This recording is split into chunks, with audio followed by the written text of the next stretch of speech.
Então, uma questão da Universidade Estadual do Ceará. Quantos são os números inteiros positivos com 3 dígitos distintos nos quais o algarismo 5 aparece? Bom, a primeira observação desse exercício é com relação à condição do algarismo 5. Quando o enunciado nos diz que o algarismo 5 aparece, ele não nos diz quantas vezes ele deve aparecer no número, o que fica subentendido que ele deve aparecer ao menos uma vez, pelo menos uma vez. Como os números têm 3 dígitos, então ele pode aparecer uma, ou duas, ou 3. Quando o número 5, quando o algarismo 5 aparecer, por exemplo, 2 vezes, ele pode aparecer na casa da dezena e unidade, dezena e centena, centena e unidade. Ou seja, eu posso trabalhar nesse problema dividindo em vários casos. Mas existe uma maneira mais simples de resolver, que é calculando uma condição que nega a que foi imposta no problema. Nós vamos calcular inicialmente a quantidade total de números que podem ser formados, de 3 dígitos distintos, independente do algarismo 5 aparecer ou não.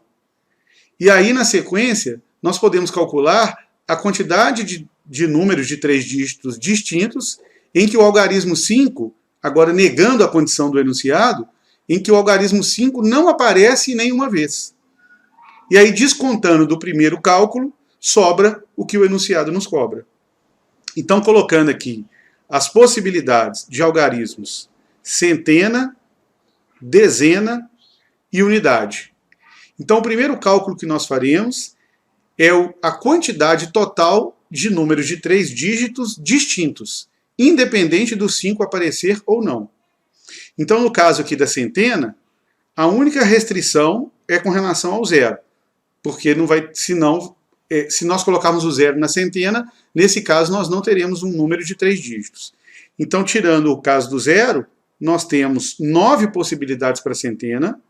Para cada uma delas, 9 possibilidades para a dezena. Por que 9? Porque a dezena tem que ser um dígito diferente da centena. Como eu já escolhi a centena em primeiro lugar, de 0 a 9, um deles, de 1 a 9, foi ocupado na centena. Tira esse dígito, sobram 8, mas agora volta o zero.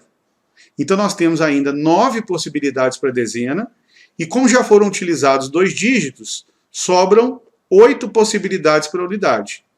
E aí, pelo princípio multiplicativo, nós temos 648 números de 3 dígitos distintos. Calculando agora os dígitos, os números de 3 dígitos distintos, em que o 5 não aparece, então agora nós vamos fazer o cálculo em que o 5 não aparece. Então, de novo, centena, dezena e unidade. Então, agora, o 0 continua sendo uma restrição para a centena, mas o 5 também é uma restrição. Assim como o 5 é uma restrição para a dezena e uma restrição para a unidade. E lembrando que ainda nós queremos que os dígitos sejam distintos. Então, nós temos 8 possibilidades para a centena, que é de 0 a 9, tirando o 0 e o 5, sobram 8 possibilidades.